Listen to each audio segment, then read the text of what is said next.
I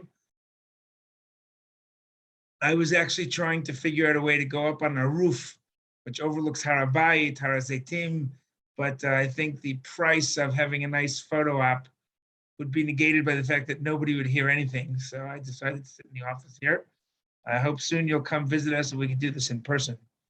I want to share with you, first of all, before we get into this, if I had to pick sort of an aspect of Rabbi Sacks's philosophy that most spoke to me personally, it was the balance that he found between sort of the universalist approach and the individual, right? The collective on the one hand, the fact that even the Jewish people is a part of the world, part of a larger whole, and yet at the same time, the value of individuality, tribal identity, and whatnot. And it's interesting to think about where Yerushalayim fits within that rubric. On the one hand, Yerushalayim is a Jewish city. It's fundamentally based on two different names, Har Elohim Yera'eh, that God sort of becomes known or experienced on this mountain, the Akedah, the binding of Isaac, city of Shalom and the Torah and so whatnot. And at the same time, it's also the city of the world. Amim Har Yavo, they will come when all the nations will come up to this mountain.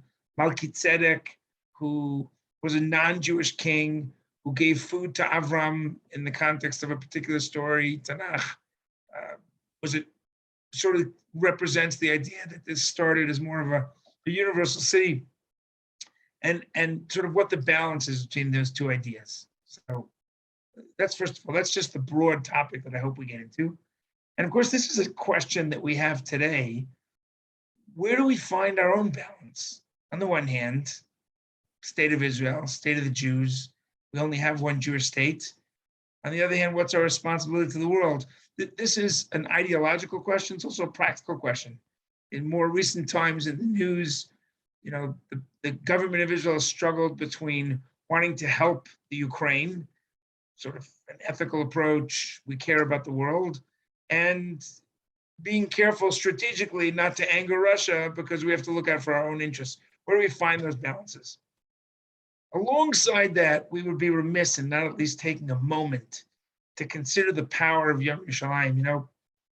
We've taken this for granted. I remember, it was one of my earliest memories because it was so powerful. I think I was 4 years old during the 6-Day War. So I still have memories as a child in New York, seeing how excited my parents were. But my students grew up, and really mostly I did as well, with sort of a given that we have Yerushalayim. It's an assumption that you can go to the Kotel. Without getting into the whole question of Har HaBayit, I can actually walk to the Kotel in about 90 seconds from where I'm sitting. And I work here, if you can call this work. I can do this every day. Do we appreciate what we've been given? One of the most powerful stories I can think of regarding Yom Yerushalayim is a story I heard from Yosi, who was a fellow who worked in Har Etzion, in the yeshiva that I went to. He was at Sanchan. He was one of the paratroopers who was part of taking the Kotel, taking the old city of Yerushalayim. And we don't really appreciate this. We're so caught up in the awe and the glory. This was a very difficult type of warfare. It's called lechima b'shetach banui, fighting in a built-up zone, urban warfare. The stresses in urban warfare are really beyond description. First of all, taking care of civilians, in this particular case, worrying about holy places, not to damage them. There's always the danger of a dutz sadiyah, where one unit starts to fire, friendly fire problems.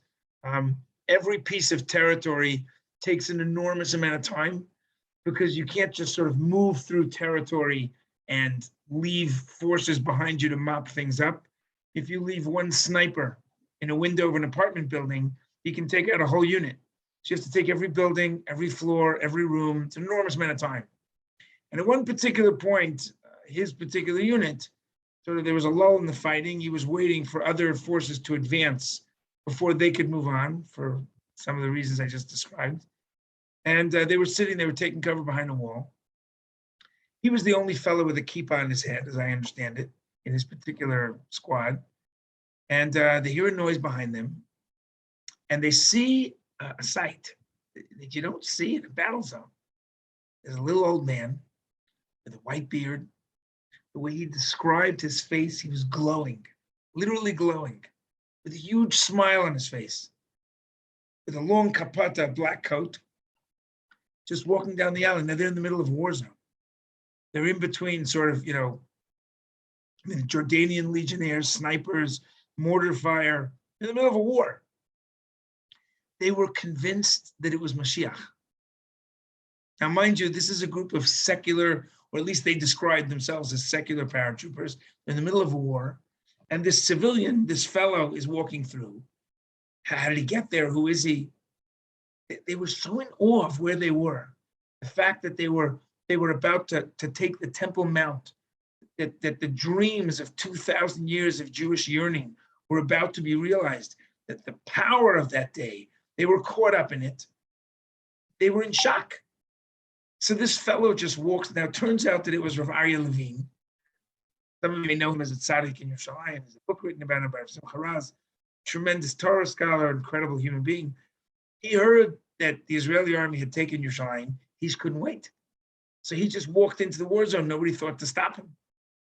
And this paratrooper unit was sure that this was Mashiach, that this was the redemption. So they got up and they followed him towards the Kotel. That just gives you a sense of this day in 1967. Are we still there? Do we still feel that? What do we do with this Yerushalayim? Is Yerushalayim for us? Is it a city that's supposed to enclose us? Do we get behind the walls and maintain Jewish dignity, Jewish identity, Jewish nationalism? Or is it a place that's meant to spread its light to the world? So I want to share with you a perspective, which may not seem to have much to do with Yom Yerushalayim, but I think the result will be a powerful idea. This is a Gemara, this is a Talmudic discussion in the Gemara in Shabbat, in the 33rd folio on Masechet Shabbat Daf Lamed Gimel. Maybe a brief introduction to the concept of Haggadah is worth before we get into this. We know that there are two forms, there are two parts of the Torah, right? There is the written tradition and the oral tradition, Torah Shebechtav, Torah Sheba'al Peh. Torah Shebechtav, 5 books of Moses, written, everybody reads them. Torah Sheba'al Peh is the oral tradition that goes along with it. It does not make a lot of sense. The written tradition without an oral tradition would make no sense. We wouldn't know, it says that you should take, many of the authorities describe this, the Rambam in the Moreh Nevuchim, and his right? It says, take from the fruit of a beautiful tree. The Torah doesn't tell us what that tree is. And yet we all have an etrog, right? The Torah never tells us how to slaughter an animal in a kosher fashion, and yet we all have the basic same laws of shechita. The Torah doesn't tell us exactly what tefillin is. It just says, tie them on your hands. They should adorn between your eyes. And yet everybody has black boxes, right? So there has to be an oral tradition. What people don't always realize is that the oral tradition also has 2 parts. There are 2 parts to the Torah Sheba'al Peh, to the oral tradition. There is halacha and there is agadah.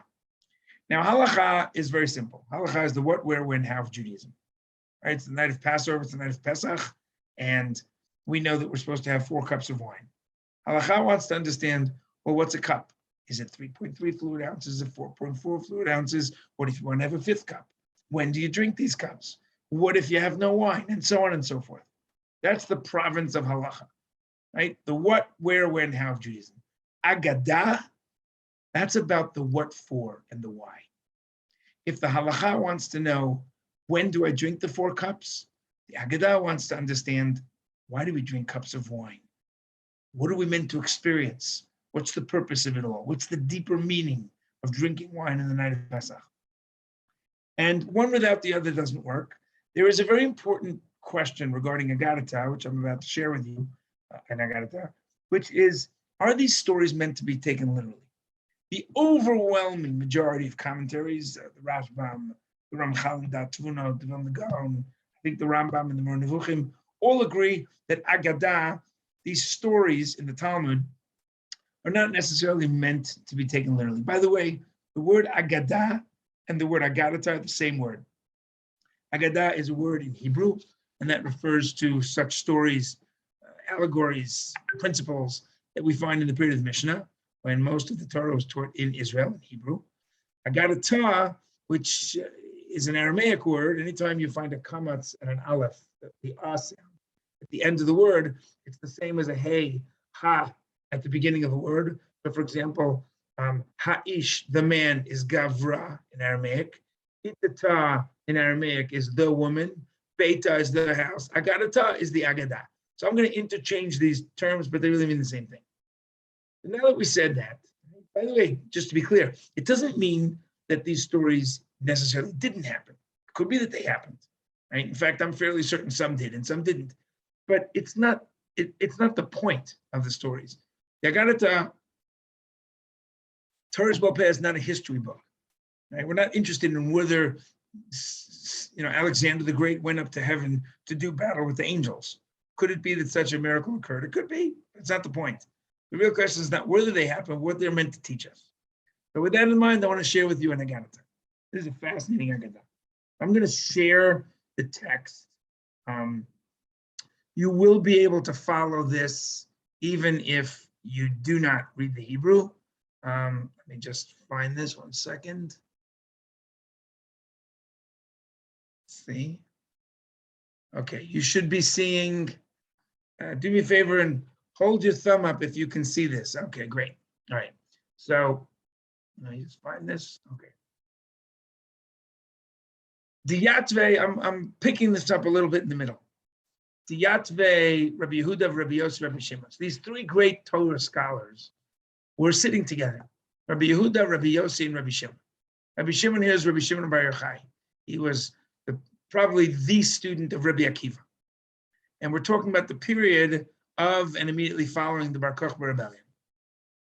V'yativ Yehuda ben Gerim Gabayu, and Yehuda ben Gerim was also sitting with them. Patach Rabbi Yehuda v'amar. So Rabbi Yehuda says, Kama na'im ma'asein shel umazu. Look how wonderful what this nation does.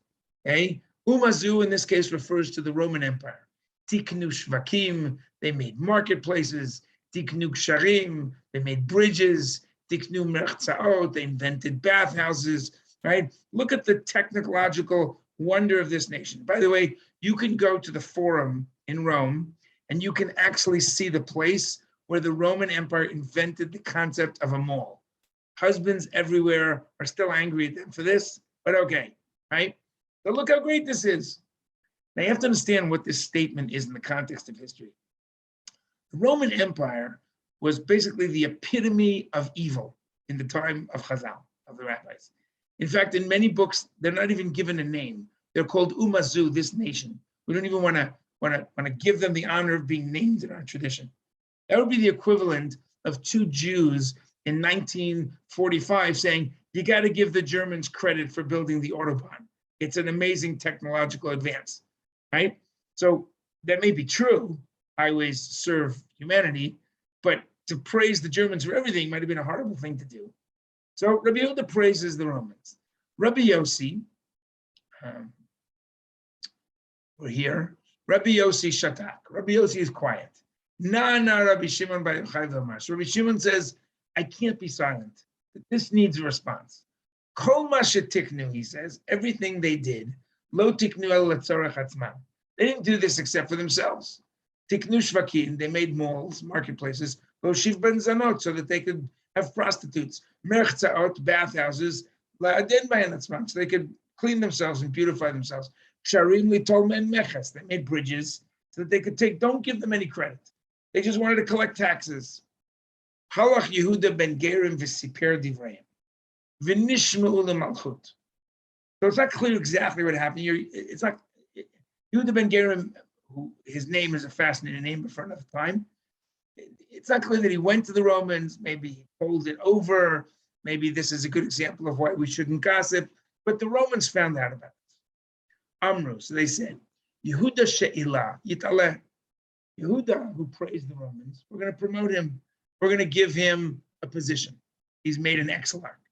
Yosi Shatak, Yigalel Tzipori. Now Yosi, who was quiet, on the one hand, he didn't denigrate him, but he didn't praise it either. So he's going into exile. It's an interesting question why silence leads you into exile. It's a fascinating discussion, but again, not for now. And now comes Rabbi Shimon, and we're going to focus on the story here of Rabbi Shimon. Shimon Shegina Yehareg. Many of you may be familiar with this Gemara, but it's going to get interesting. Shimon Bar Yochai, who denigrated the Romans, his sentence is death. The Roman Empire brooked no tolerance with any form of rebellious attitude. Azal hu ubrei, so he and his son, Tashu Bei Medrasha. And this is an unbelievable line. The Romans have said that they're going to put you to death. So Rav Shimon Bar Yochai and his son go into hiding. It's interesting, by the way. Why does his son go with him? His son wasn't sentenced to death. Okay. So let me ask you a question. Tashu Bei Medrasha. They go and hide in the study hall, the base medrash. There's an obvious question there. I mean, if you're going to hide, what's the dumbest place to hide if you're a Torah scholar? The base medrash. Like, oh, they'll never find me here. Why are they hiding in the base medrash? Why are they hiding in the study hall? Okay, so they go hide in the base medrash. Kol yoma havamatya lahu debitu rifta v'kuza d'mayavakashi. So every day their daughter, would bring them a loaf of bread and some water, right? A pitcher of water and a loaf of bread. Now, that's another strange question. I mean, this is going to be an interesting story. I need to know what they ate. But the Gemara doesn't waste words here. Why do we need to know the menu? Okay. Kitakif gzeirata. When the decree gets more serious, in other words, they're hunting them, and they're afraid they're going to get caught. Amar le libres, he says to his son, Nashim datan kalale. Now, by the way, this sentence, which demands explanation, we don't really have time to fully explain. I'll give you a short version. This doesn't mean that women are somehow less intelligent, but it means that there are different aspects to our personality. Dat is the foundation of relationships. In fact, the first time that I find the concept of dat, knowledge as it relates to a human being, Vayedaha Adam et Chava ishto, and Adam knew Eve in a biblical sense, and she becomes pregnant and she has Cain and Abel. Knowledge is all about relationships. Women are, by the way, there are men who are more women-like, women who are more men-like, but women are more empathetic. They have, they're better listeners. They're better at relationships, whatever. That's what the Talmud seems to say. So if the Romans come along, right, it's going to be impossible for her not to be able to share what she's doing. That's one way of looking at it. Dilma Matsari La Magayalan. They'll be looking for us, and they'll, I don't know, torture her, cause her distress, and she'll let them know where we are. Azlu Tashu B'Maratas. They go hide in a cave. I'm putting aside the question of if you're nervous that they're going to catch your daughter or your sister or your wife, and they're going to torture her, that you go hide and you leave her. Like, that's just an unbelievable question, but since that's not our topic, we're not going to get to that. Azlu Tashu B'Marata. Now they go hide in a cave. Itrachish Nisa. So there's a miracle. Ibriluhu Charuva Ve'ena Demayim. Hashem creates a carob tree and a water flow, a well inside the cave. Right? Now, that's another interesting question. If you're going to make a miracle, right, they're in a cave, they have no food. If you're going to make a miracle so that they have what to eat, right? I mean, I'd make a burger joint, we know with Eliyahu, when Elijah the prophet is hiding in a cave, Hashem sends ravens, he gets meat. How come they only get a carob tree? That's not really my idea of a miracle, but okay, they get a carob tree. And they would sit all day, cast off their clothing, sit in their up to their necks in chol, in sand, kule yom agarsi, and learn all day. Beidan sluye, when it was time to daven, when they had to pray. Lav shem michsu matzilu, they would cover themselves, they would put their clothes on and pray. And then they would throw off their clothes so that the clothes wouldn't wear out. So you understand, they're getting this miracle that they have food, but for some reason there's no miracle with clothing. Very strange. Okay. Itvu Tresar Shnei Marata. They sit for 12 years in the cave. Ata Eliyahu v'kam apitcha de Marata. So Eliyahu, after 12 years, they're learning Torah in a cave, right? There's a tradition. This is when he brings the Zohar down into the world. Okay. Eliyahu Navi comes and he stands at the entrance to the cave. Amar man lo de le Bar Yochai de mit Kesar ubatel gzera. He says, who will let Bar Yochai, Rav Shimon Bar Yochai, know that the Caesar is dead and the decree is annulled? He can come out of the cave. That's also an unbelievable line. What do you mean, who will let him know? You're going to let him know. You're Eliyahu, that's why you're there. Why don't you come into the cave? Why is Eliyahu standing outside the cave? Very strange. By the way, those of you who are more familiar with Talmud may remember that in the third folio of Brachot, there is a very similar story. Rabbi Yosi comes across some of the ruins of Jerusalem, and he goes in to pray. And Eliyahu Hanavi comes and stands at the entranceway and waits till he finishes praying and asks him why he goes into a ruin, talks to him about how he shouldn't go into a ruin. It's a very important Agadic discussion because it's basically the beginning of the entire Talmud. There too, Eliyahu does not go into the cave. Why doesn't Eliyahu go into the cave? Okay. So they get the message. Nafku, they go out of the cave. Chazu inshe de kakar vivazari. So they see people are sowing the fields, they're working in the fields. Amri, and they say, Menichin chay olam v'oskin b'chayisha. They're putting aside the world and they're dealing with the temporary. You got to understand this line. Imagine that it's Yom Kippur. You know, here at Oraita, we have a yeshiva in the Old City. And at the end of Yom Kippur, we go up on our roof for Neilah, for the end of the service. It's an unbelievable experience, right? There's a cool breeze. You can hear the singing from Yeshivat HaKotel and Yeshivat Netiv Aryeh and from down from the Kotel. And you can see Jordan in the distance. You can see the entire Temple Mount. And you begin to sing Neilah. And at the end of Neilah, Avinu Malkeinu, we sing the whole Avinu Malkeinu. It's an unbelievable experience. And you come off such a high. Imagine if I came off that roof and I walked back into our Beit Midrash and one of the students turned on his phone and he was watching a movie on Netflix. I'd be like, you just finished Yom Kippur, you're watching a movie? That's nothing compared to what they must have felt. They come out of 12 years learning Torah in a cave and people are just plowing the fields, right? Kol makom shenotnin einehen miyad nisraf. Every place that they looked, people were doing mundane things. They were burned. They were burning people with. They had laser vision. This is a crazy Gemara. Rav Shimon Bar Yochai is destroying the world. He's, it's like a Star Trek move. That the fire's coming out of his eyes. So a heavenly voice, Yotz Tabat, called V'amralam, comes out and says, he came to destroy my world.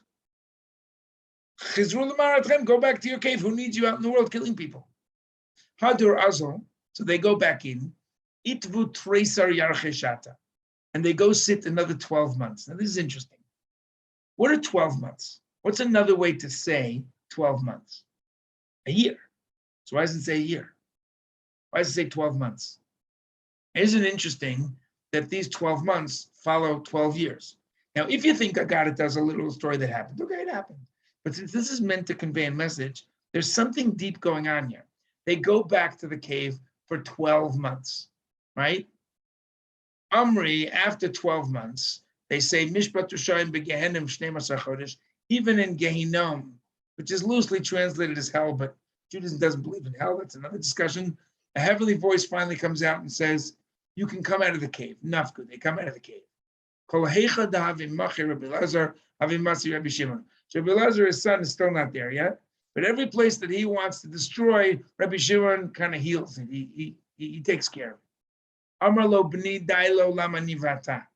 He says, it's okay. We're in the world will be okay.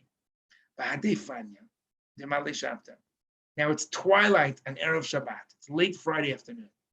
Chazo hahu sava dehavinakit trei ma'adani asa. The right ben hashmasha.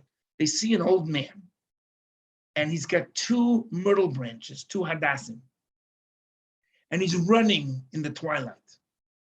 Now, I don't know if you know this. If you've ever been to the Kotel on a Friday afternoon before Shabbat, they actually, based on this Gemara, they put myrtle branches on the bimas down by the Kotel so that you can smell the sweet smell. We use these for bisamim, right? to remember the Ktoret, the incense, the sweetness of the oncoming of Shabbat. So apparently, this was a very old custom, and they would take these myrtle branches for Shabbat. So they said to him, what are you doing with these? What do you need these for? Shabbat. So he says, this is for Shabbat. So they said to him, wouldn't one myrtle branch be enough? Why do you need two?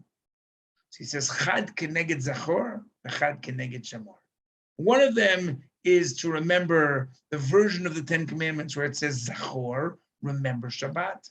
And the other one is to remember the version of the Ten Commandments repeated to the second generation in the second portion of Dvarim Vayetchanan in Deuteronomy, where it says Shamor at Yom Shabbat.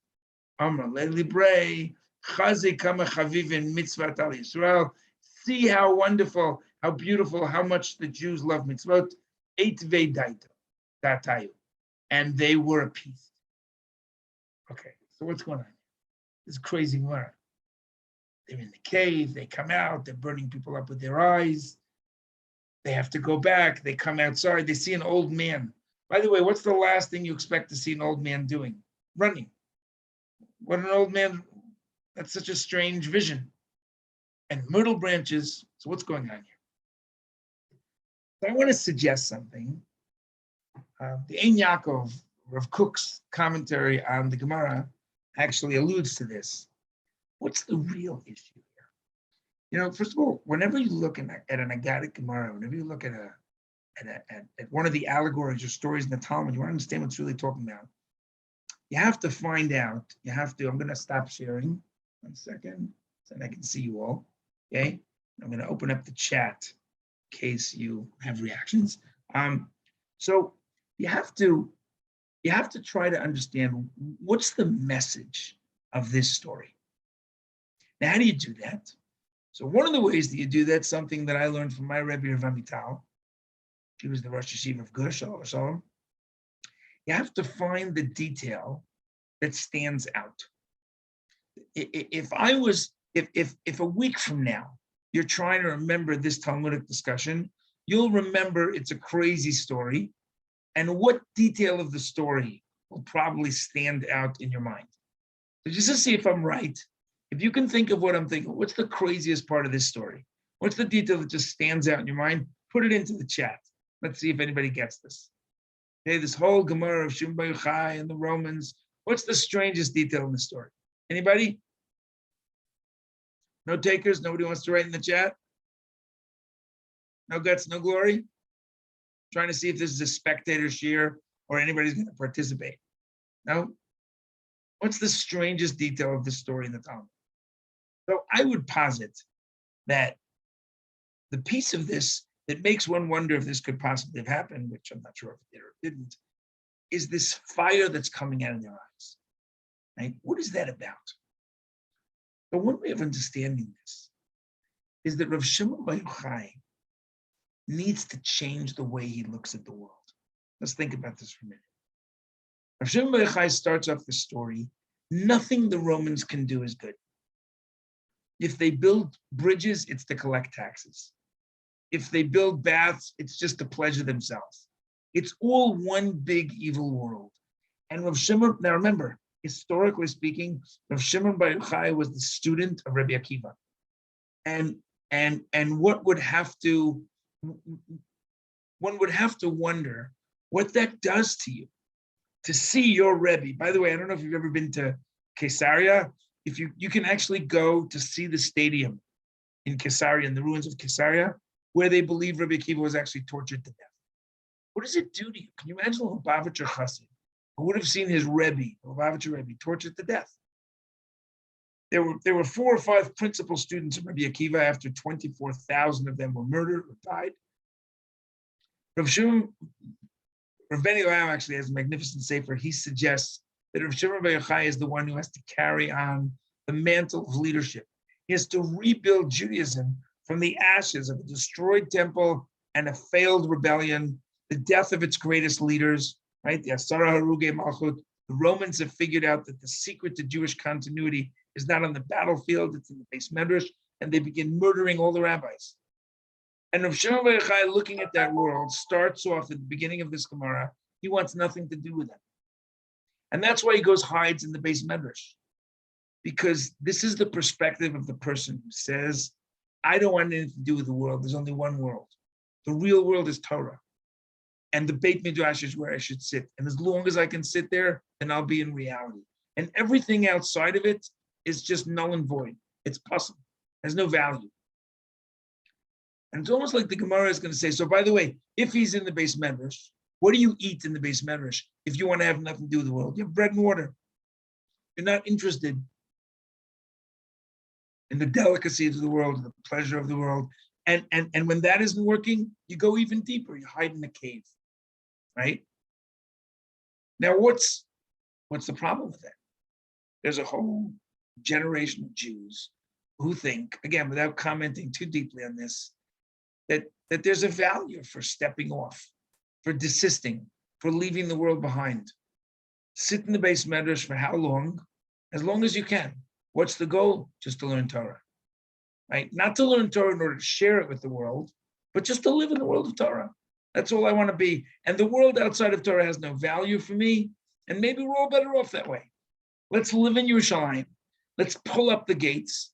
Let's live behind our walls. Let's build a temple. Let's ascribe to holiness and be above the physical reality, and world be damned. Now it's interesting.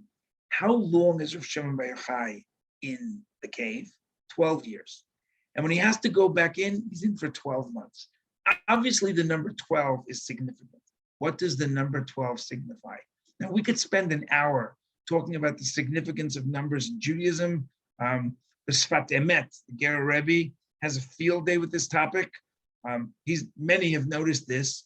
What does the number 12 signify? It's very interesting. The Sfat Emet, the Ger Rebbe, points out that the letter Gimel and the letter Tet never appear next to each other in the entire Torah. The word for a divorce document in Torah is not get, it's a Sefer Kritut, right?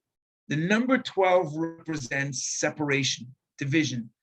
Most of the tradition we have regarding writing a get, a divorce document, is Torah Moshe Sinai.